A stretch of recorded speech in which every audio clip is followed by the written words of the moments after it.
Existe algo que las personas que dejaron de sufrir comprendieron, y casi nadie lo dice en voz alta. No se trata de bajar el dolor ni de aprender a tolerarlo. Lo eliminaron de raíz. No fue por meditar más, ni por pensar en positivo, ni por leer otro libro de autoayuda. Descubrieron un principio tan básico que todo lo demás dejó de ser necesario. Y lo más curioso es que tú ya lo sabes. Siempre lo supiste. Pero cuando lo escuches formulado, tu mente va a querer descartarlo, minimizarlo, guardarlo en la carpeta de ya oído. Carl Jung dedicó su vida a transmitir una sola comprensión esencial. Solo una. Escribió miles de páginas, atendió innumerables pacientes y exploró su propio mundo interior para poder explicarla. Y, sin embargo, decirla lleva apenas unos segundos. La paradoja es esta: cuando esta verdad se entiende de verdad, no solo con la cabeza, sino a un nivel profundo, toda la búsqueda externa pierde importancia. Libros, maestros, métodos, todo se vuelve secundario. La búsqueda resulta ser un círculo que se cierra sobre sí mismo. Esto es lo que él comprendió: tú no experimentas la realidad directa. Nunca lo has hecho. Ni una sola vez. Eso que llamas el mundo, las personas que encuentras, las situaciones que atraviesas, no te ocurre desde afuera hacia adentro. Ocurre a través de ti. Más aún, se arma dentro de ti. Jung lo llamaba realidad psíquica, y para él tenía más peso que la llamada realidad objetiva. Piénsalo con calma, jamás has tocado la realidad pura. Todo lo que percibes pasa primero por filtros internos, interpretaciones, asociaciones y memorias antes de que seas consciente. Tu inconsciente, con sus heridas, impulsos reprimidos, recuerdos ocultos y deseos negados, funciona como un proyector silencioso entre tú y el mundo. Crees que miras la vida tal como es, pero en verdad ves una película que tu interior genera sin pausa. Y aquí viene la parte incómoda: no eres solo espectador. También eres quien dirige, escribe y elige el reparto. Seleccionas personajes, tono y trama. El problema es que lo olvidaste. Olvidaste que tú montaste la película. Te sentaste frente a la pantalla de tu propia creación y empezaste a creer que todo te estaba pasando sin tu participación. A eso se refería Jung cuando hablaba de que vivimos dentro de una simulación psicológica. No algo cósmico ni místico, sino una construcción personal que confundimos con verdad externa. Dos personas pueden vivir el mismo hecho y salir con realidades completamente distintas. No simples opiniones, realidades. Uno ve traición donde otro ve liberación. Uno siente ataque donde otro percibe oportunidad. El hecho es el mismo, pero la película es distinta. Porque no están viendo el evento, se están viendo a sí mismos reflejados. Cuando esto se comprende de manera directa, algo se reordena para siempre. Dejas de pelear con la pantalla y empiezas a mirar el proyector. Ahí comienza el cambio real. Esto también explica por qué se repiten patrones en tu vida, decepciones similares, atracciones inexplicables, rechazos intensos. El inconsciente no puede quedarse callado. Necesita expresarse, pero no lo hace con palabras. Lo hace proyectando. Toma lo que negaste o escondiste de ti y lo coloca afuera, como si perteneciera a otros. Personas, situaciones y casualidades empiezan a cargar ese material. No es magia ni pensamiento positivo disfrazado. Es mecánica psicológica. Jung describió 3 grandes tipos de proyección que moldean gran parte de la experiencia humana. La primera es la sombra, los rasgos que consideras inaceptables en ti: rabia, envidia, egoísmo, impulsos oscuros, no desaparecen, se trasladan. Ves en otros lo que no aceptas dentro. Esa persona que te irrita sin razón clara suele estar mostrando algo tuyo rechazado. Esa figura pública que detestas con intensidad desmedida puede estar cargando una parte negada de ti. Comprender lo que te molesta afuera abre una puerta hacia adentro. La segunda es la proyección romántica, lo que Jung describía como las imágenes internas de lo masculino y lo femenino psíquico. Por eso el enamoramiento obsesivo se siente tan absoluto.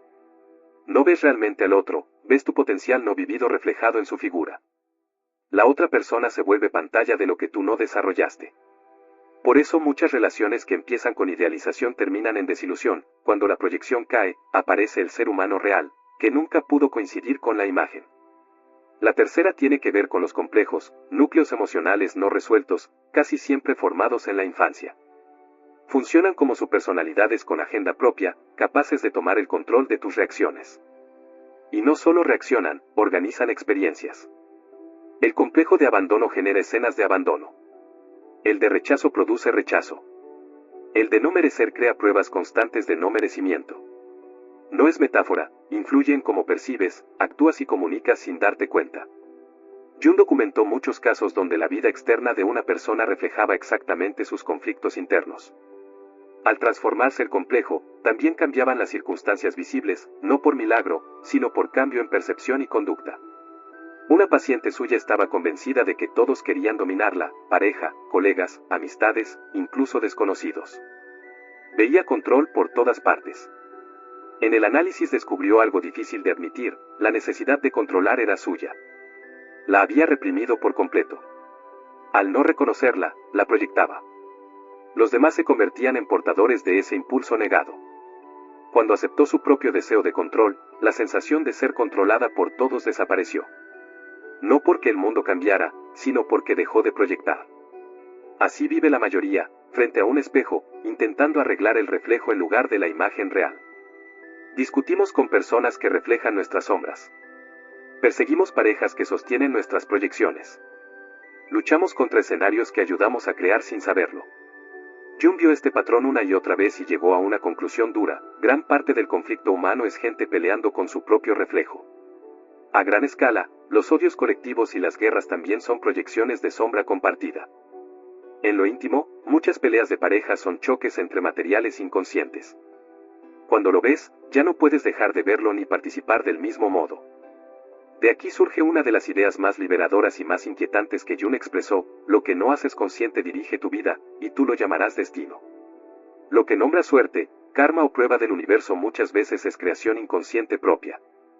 El patrón amoroso repetido no es simple mala suerte, es el mismo guión con actores distintos hasta que comprendes el mensaje.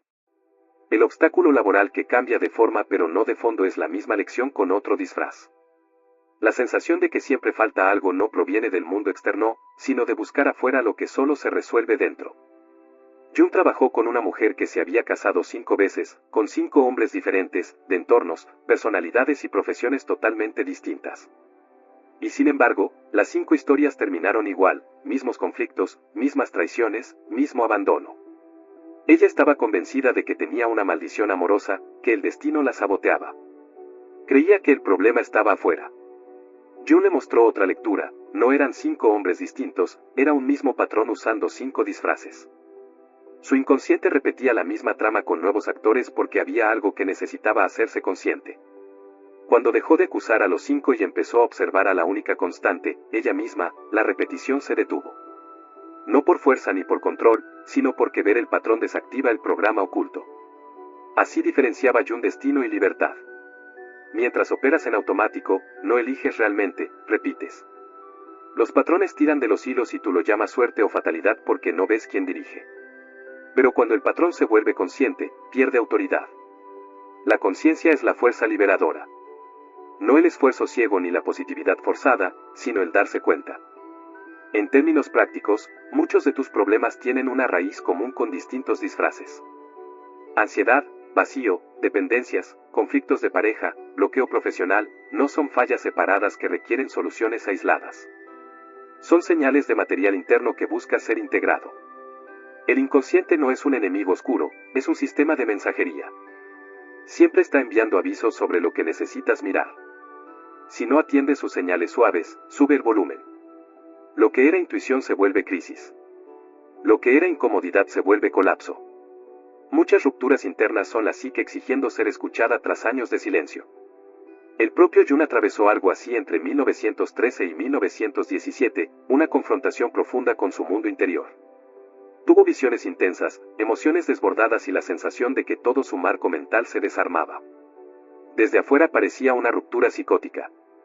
Pero hizo algo inusual: no huyó ni reprimió, se acercó y dialogó con ese contenido. De ese proceso emergieron comprensiones decisivas. El caos se ordenó en significado. Lo que parecía oscuridad trajo orientación. Esa experiencia quedó plasmada en su obra más íntima. La lección central fue clara: el problema no es el inconsciente, es la resistencia a escucharlo. Cuando dejas de pelear y empiezas a observar, ocurre una transformación. Lo que parecía sólido empieza a perder rigidez, no porque lo arreglaste, sino porque lo viste. Eso es la disolución de complejos, solo dominan mientras son invisibles. En el momento en que puedes nombrar, se activó mi complejo de abandono, en lugar de todos me abandonan, el complejo afloja su control. Puede seguir presente, pero ya no te posee. Tú lo estás viendo. Y ver es libertad. Lo mismo sucede con la proyección. Funciona mientras no sabes que proyectas. Cuando reconoces que estás colocando tu sombra en otra persona, el hechizo se debilita. Tal vez aún aparezca la reacción, pero ya no te engaña, sabes que miras algo propio reflejado. Esta es la alquimia de la atención consciente. No lucha ni dramatismo, sino mirada directa y honesta. Pero casi nadie aclara el paso clave. Para acceder a esa mirada, necesitas cambiar de identidad. Pasar de soy el que sufre a soy el que observa. Esta es una de las enseñanzas más profundas asociadas a Jung y también la más pasada por alto. No eres tus pensamientos. No eres tus emociones. No eres tus conflictos, ni siquiera tu personaje psicológico. Eres la conciencia donde todo eso aparece. Jung distinguía entre el yo psicológico y el sí mismo. El yo es el personaje de la historia, el que busca, teme, compite y padece. El sí mismo es más amplio, la totalidad consciente que contiene al yo, como la pantalla contiene la película. Cuando te identificas solo con el yo, todo se vuelve personal y amenazante. Cuando te reconoces como la conciencia que observa, la relación con los problemas cambia. No desaparecen, pero dejan de definirte. No eres quien se ahoga, eres el espacio donde ocurre el oleaje.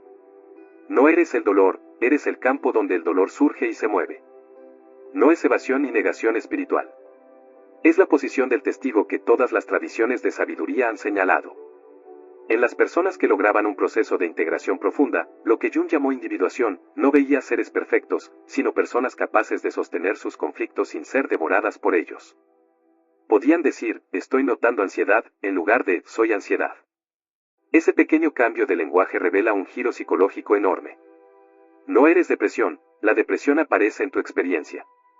No eres miedo, el miedo atraviesa tu campo consciente. No eres tu herida, la herida es contenido observado. Cuando esto se comprende de forma directa, la búsqueda compulsiva empieza a aflojar. Y aquí entra la última comprensión, la búsqueda externa suele estar mal orientada. El maestro que buscas apunta hacia adentro. La sabiduría que persigues es propia.